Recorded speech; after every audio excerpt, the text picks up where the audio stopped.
Pasko, pwedeng Pwede nga, no? Sa may bahay. True. Ay, nako, talaga naman Christmas is in the air na. Di ba mga Mars? At marami sa atin nagde-decorate na ng mga bahay. Tama ka dyan, Yora. Gaya na lang nitong Christmas tree sa likod natin na sobrang ganda, hindi ba? Aba, pero aminin, stressful po ang mag-isip kung paano mag-decorate ng inyong Christmas tree taon-taon, di ba? Yeah. Ano yung theme, actually. Kaya ang ending, kung ano-ano na lang ang nailalagay tuloy natin. Kaya naman, mga Mars, inalam natin kung paano nga pa natin i-decorate ang ating mga Christmas tree. Hindi sasakit ang ating ulo. At papanoorin natin. Jingle bells, jingle all the way.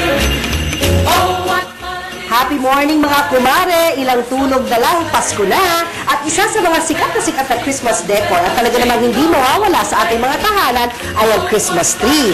Kaya naman kasama ko ngayon si Mr. Tony Rodriguez na isang event stylist para ituro sa atin ang tamang pagsisetup ng ating Christmas tree. Happy morning, Tony! Happy morning, Tim. Ang ganda ng kulay. Orange na orange, di ba? Paskong-Pasko na rin yan.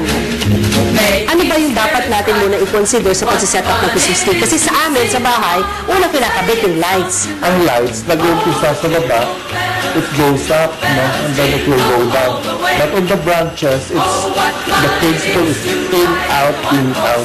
At syempre kapag Pasko, hindi mawawala ang makukulay at makikilang ng mga Christmas balls. Pero syempre may prinsipyo din sa pagkabit ng mga Christmas balls sa ating mga Christmas trees. Dito ba, Sir Tony? Definitely mayroon, ano? So, kailangan magkaroon tayo ng balance din, ano?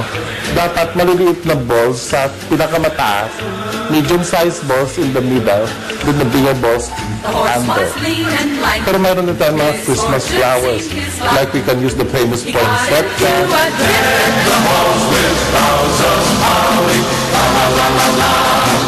At syempre kung may Christmas tree tayo, maganda rin na meron tayong Christmas floral centerpiece. Ang ganda naman ng gawa niyo, Sir Tony. Paano ba ma-achieve ito? Thank you. Actually, this is a medium-sized floral centerpiece for Christmas. So ito, kung anong materials palatin ang ginagamit natin sa Christmas tree, ganun din ang gagamitin natin dito. Para kumbaga, ang total look ng ating pamamahay, kumpleto sa isang plating decor. Basta dito sa floral arrangement, ang technique lang is, ibabalansin mo ang size ng arrangement mo to the size of your base. At itodo na natin ang itsura ng ating bahay na bonggang-bonggang Pasko. Lagyan niyo syempre ng Christmas garland. Ang ganda naman ito, Tony. Kung mapapansin mo ng ating Christmas garland ay ang decors na ginamit dito pareho sa Christmas tree, pareho sa centerpiece. Except that we added a ribbon. Ay, oo, ito. Kasi ang garlands talaga may ribbon dahil kailangan ko ng lambot, ng flare. The garlands are usually 9 feet long, so pwede natin siya i-hang katulad ko sa sidewalls, pwede rin sa windows, and sa mga ceiling and mga ganyan. Para at least magmukhang bongga lalong pamamahay natin. O, ayan mga kumare, happy ba kayo? Ako, happy ako. Dalang dami kong natutunan from Mr. Tony on how to make our Christmas really bongga sa mamagitan ng pag-decorate ng Christmas tree. Thank you, You're most welcome. O, at syempre, salamat din sa Unique Novelties and Toys Corporation sa mga materials na pinrovide ninyo tulad dito Christmas tree at kung mga nakikita nyo para maging bonggang-bongga ang ating Christmas decors. Talaga namang ngayong Pasko kung ganito kaganda ang ating mga Christmas decors sa ating tahanan. Kaya i-try nyo na ito. Ganda. Meron pang lumalabas-labas na ganyan, di ba? Ano, Pasko na! Pero pa pala mga gano'n, yung mga principles, yung mga rules para ikabit ang Christmas lights at kung ano-ano pa, di ba? Yes, naturo sa amin na. Yan ang tutunan ko kay Sir Tony. Oo. Ano pa hinihintay niyo mga mami? Simula na ang paglalagay ng dekorasyon sa inyong mga bahay. Hindi kailangan bumili ng bago, ha? Kasi, yun na nga, maganda yung bago, pero kung minsan may kamahalan, ang dami nating inaanak. So, mga luma pa. Yan, di ba? Ang tandaan nyo lang, kapag tapos ng Pasko, alagaan nyo yung pag-store para the next Christmas, pwede nyo pang magamit, di ba? Pwede naman yan, mga timeless naman itong mga ponsete. Ganyan-ganyan, di ba? Yan, pwede pa yung mga yan. Right? Tsangami? Yes.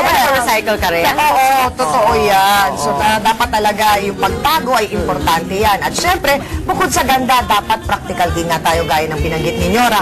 Kung meron kayong mga chikiting sa bahay, siguraduhin din natin na safe yung mga isasabit nating mga abubot sa ating Christmas tree. Iwasan gumamit ng mga dekorasyon na babasagin at yung mga nakakasugat. Kasi, syempre, alam nyo naman, minsan mga bata pag naglalaro sa salas, biglang madadaanan ng Christmas tree. Baka mamaya bumagsak ng buo yun sa kanila, di ba? So siguraduhin din na parang may nag-hold sa ilalim ng Christmas tree. Yan. Na para medyo steady siya ng konti. Papabigat sa ilalim. Papabigat. Kasi minsan baka yung mga decors mo mas mabigat pa sa actual tree. Ay, talagang gagano'n siya.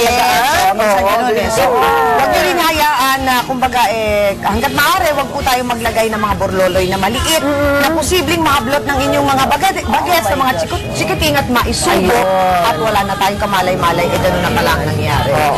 So, yun. So, after all is said and done, di ba? Yun Ang ang ganda nung nagawa niyong Christmas tree. Parang ganda. Sir Tony, ginagawa Tony nito. rin Yes, ating set, si Sir Tony din. Oo naman, ayan na. So alam niyo na, from the super bongga to pwede ring super tipid na bongga pa rin. Nasa inyo yan. Just use your creativity and imagination sa pag-decorate lang yan. Mga Mars, mga simpleng solusyon sa pang-araw-araw na konsumisyon.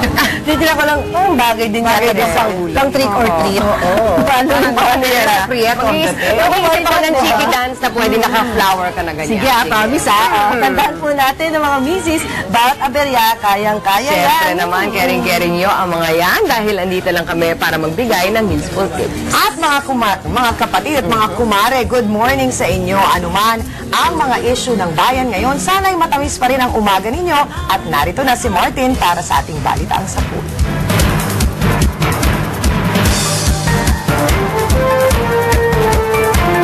Salamat mga Mars. Tuloy-tuloy pa rin po ang ating balitaan. Alas 6 o alas 7:29. Alas 7 na, pasok na, tanghali na. Malapit na raw makamit na yumaon si Fernando Poe Jr. ang hustisya. Ito ang paniwala ng kanyang mag-ina na sina MTRCB Chair Grace Poe Liamanzares at Susan Roses. Yan ay matapos kumpirmahin ng mga dating opisyal ng COMELEC sa Senado na nadaya nga talaga si FPJ noong 2004 elections. Lamang pangaraw ng 1 milyong boto si FPJ kung hindi ito nadaya. Mahal daw ng mga taga Mindanao si FPJ kaya imposible maboke ito sa ilang probinsya roon. Dasal daw ni Roses, wag na sanang maranasan o ninuman ang pandaraya na inabot ng kanyang asawa. Tiwala ang palasyo na magagampanan ni Presidential Sister Chris Aquino ang bago niyang trabaho sa United Nations. Ito'y matapos tanggapin ng Queen of All Media ang alok ng UN High Commission for Refugees. Magiging honorary patron for Asia si Chris sa loob ng 2 taon. Sa kabila ng busy schedule bilang TV personality, kumpiyansa ang palasyo na kayang gampanan ng aktres ang bago nitong trabaho.